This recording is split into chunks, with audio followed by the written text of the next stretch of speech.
दोस्तों रिलायंस पावर की बात करें तो स्टॉक के अंदर कल पॉजिटिव क्लोजिंग हमने देखी और काफ़ी ठीक अच्छी तेजी देखी है। अब यहाँ पे दो तीन बड़ी ब्रेकिंग न्यूज निकल के आ रही है जिनको हम एक एक करके डिस्कस करने वाले। रिलायंस पावर के लिए सरकार की जो नई स्कीम है, सरकार की तरफ से जो नई योजना लाई है, उसका बहुत ज़्यादा फायदा हो सकता है। क्या है वो सरकार की समय योजना, उसको समझने की कोशिश करेंगे। इसके अलावा एक नई रिपोर्ट आई है पावर सेक्टर को लेकर, जो बहुत ज़्यादा उत्साहवर्धक है, जो इशारा कर रही है कि पावर सेक्टर से संबंधित कंपनियों का फ्यूचर बहुत ज़्यादा ब्राइट है। ऐसे में रिलायंस पावर, जिसका आईपीओ ही अगर आप देखेंगे तो 400-500 के आसपास है, तो वो स्टॉक इस समय 40 रुपये के आसपास है। अब क्या है आगे की संभावना, उसको समझेंगे। और अनिल अंबानी ने इस कंपनी को पूरी तरह से कर्ज मुक्त कर लिया है।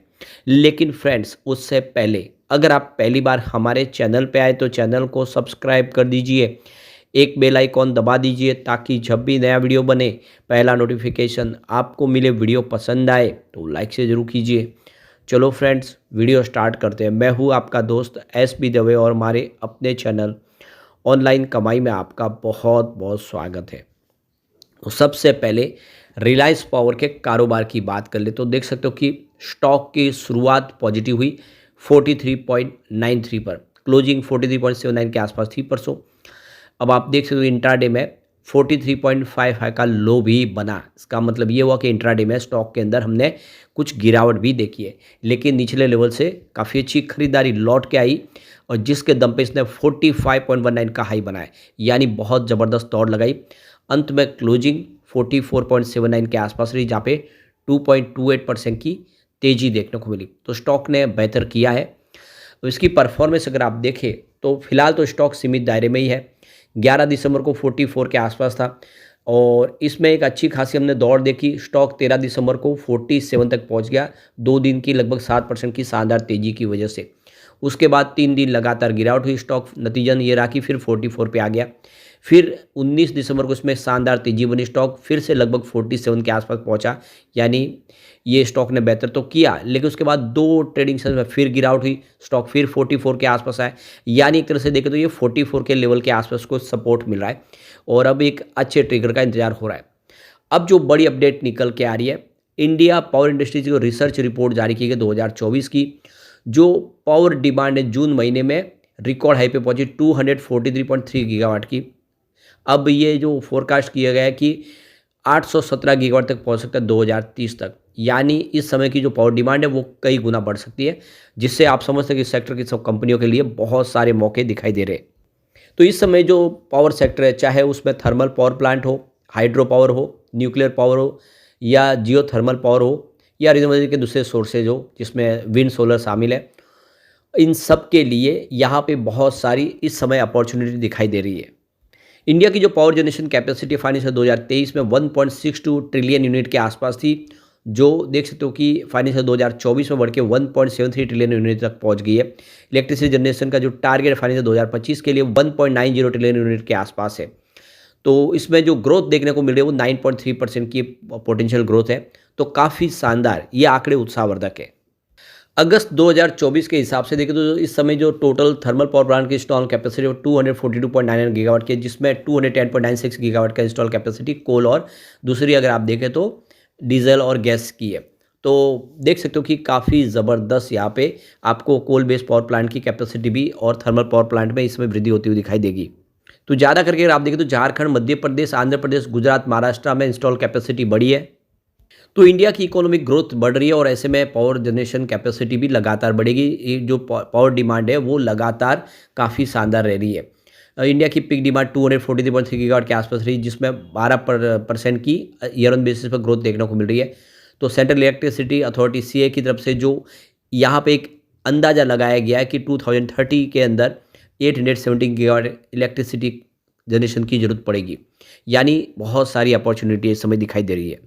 एक यहाँ पे जो और बड़ी अपडेट निकल के आ रही है, गवर्नमेंट ने यहाँ पे जितने भी अब नए प्रोजेक्ट है, चाहे वो सोलर प्रोजेक्ट हो या विंड प्रोजेक्ट हो, उसके लिए 10% बैटरी एनर्जी स्टोरेज मैंडेट कर दिया है। यानी किसी भी कंपनी को अगर कोई भी नया विंड प्रोजेक्ट या सोलर प्रोजेक्ट करना है तो उसको साथ में 10% बैटरी स्टोरेज की व्यवस्था भी करनी होगी, उसके लिए भी प्रोजेक्ट लगाना होगा। यानी अब देख सकते हो कि सबसे बड़ी जो प्रॉब्लम थी कि जब बिजली का निर्माण होता था लेकिन उसको स्टोर नहीं करने की वजह से वो वेस्ट हो जाती थी, क्योंकि अगर डिस्कॉम के साथ में उसका पावर परचेस एग्रीमेंट नहीं है तो उस समय प्रॉब्लम होती थी।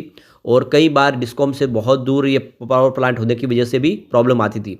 ऐसे में अगर स्टोरेज होगी तो आराम से जब ज़रूरत होगी तब उसको सप्लाई किया जा सकता है, उसको स्टोर करना बहुत ज़्यादा ज़रूरी है। तो अब सरकार ने इसको मैंडेटरी कर दिया है, तो ये सरकार अभी करने जा रही है। ऐसे में अभी फ़िलहाल अभी प्रस्ताव पास नहीं हुआ, लेकिन ये बिल्कुल सरकार चाहती है कि 10% बैटरी स्टोरेज मैंडेटरी किया जाए। तो आप देख सकते हो कि इससे इस सेक्टर से संबंधित कंपनियों के लिए एक नए रास्ता खुलते हुए दिखाई देंगे। यानी जो इस सेक्टर से संबंधित कंपनियाँ हो, चाहे विंड या सोलर प्रोजेक्ट कर रही हो और उनके पास वो अनुभव है, तो उसका फ़ायदा होगा ज़रूर, क्योंकि उन्हीं को वो प्रोजेक्ट मिल पाएंगे या वो कर पाएंगे जिनको बैटरी जो स्टोरेज है वो जो अपने यहाँ पे इंस्टॉल कर पाएंगे। तो इसमें सबसे बड़ा जो फ़ायदा रिलायंस पावर को हो सकता है, क्योंकि रिलायंस पावर ने ऑलरेडी एक 930 मेगावाट का सोलर प्रोजेक्ट, जिसके साथ में 465 का बैटरी एनर्जी स्टोरेज प्रोजेक्ट जीत लिया है टेंडर के माध्यम से, solar energy corporation of India का जो टेंडर था। तो अब देख सकते हो कि इनके पास तो वो अनुभव है, इनके पास वो टेक्नोलॉजी है कि अब जितने भी नए जो प्रोजेक्ट है वो कर सकते हैं और वो टेंडर इनको मिल सकता है। इनके पास आप देख दो वो अनुभव है जिसकी वजह से इतना बड़ा टेंडर इनके हाथ लगा है। अब क्लियरली देख सकते हो कि यह इंडिया का सबसे बड़ा प्रोजेक्ट है जो रिलायंस पावर को मिला है। तो सरकार अब देख जैसे उसको मैंडेटरी कर रही है कि 10% बैटरी स्टोरेज हर प्रोजेक्ट के साथ कंपलसरी है। तो ऐसे में रिलायंस पावर के लिए बहुत सारे मौके, रिलायंस पावर काफ़ी बड़े प्रोजेक्ट कर सकता है। तो ऐसे में आने वाले समय आप देख सकते हो कि अपॉर्चुनिटी बहुत है रिलायंस पावर के लिए, और रिलायंस पावर इस मौके का पूरा फ़ायदा उठा सकता है। इन्होंने अपनी नई सब्सिडीज कंपनियों का गठन भी किया है जो इस नए प्रोजेक्ट करेगी और बैटरी मैन्युफैक्चरिंग की तरफ भी आगे बढ़ते हुए दिखाई दे रहे हैं। यह इनका एक बड़ा कदम होगा, ये आने वाले समय गेम चेंजर साबित हो सकता है रिलायंस पावर के लिए। एक बड़ी अपडेट देख सकते हो कि लक्षद्वीप से निकल के आ रही है। सेंटर ने यहाँ पे लक्षद्वीप के अंदर रिन्यूएबल प्रोजेक्ट शुरू करने की तैयारी शुरू कर दी है। तो डीजल बेस्ड जो इलेक्ट्रिसिटी है उसको रिन्यूएबल पे शिफ्ट करना चाहते हैं, ये देख सकते हो कि लक्षद्वीप के अंदर। तो हमारे पावर मिनिस्टर मनोहर लाल खट्टर की तरफ से एक बड़ा बयान निकल कर आया है कि जल्दी लक्षद्वीप के अंदर जितने भी रिन्यूएबल के प्रोजेक्ट शुरू किए जाए उसके माध्यम से ऊर्जा की जरूरत को पूरा किया जाएगा। तो ये जो एक रिव्यू रखा गया है जिसको अटेंड किया गया, लक्षद्वीप एडमिनिस्ट्रेटर प्रफुल्ल पटेल और senior officer union territory administration, government of India power finance corporation यानी पीएफसी, और इन सब ने मिलके यहाँ पे किस तरह से रिन्यूएबल सेक्टर में आगे बढ़ा जाए लक्षद्वीप में, इसके ऊपर चिंतन किया। आने वाले समय सोलर प्रोजेक्ट की तरफ से वहाँ पे किस तरह से लगाया जाए। तो एक अपॉर्चुनिटी बहुत बड़ी है लक्षद्वीप से।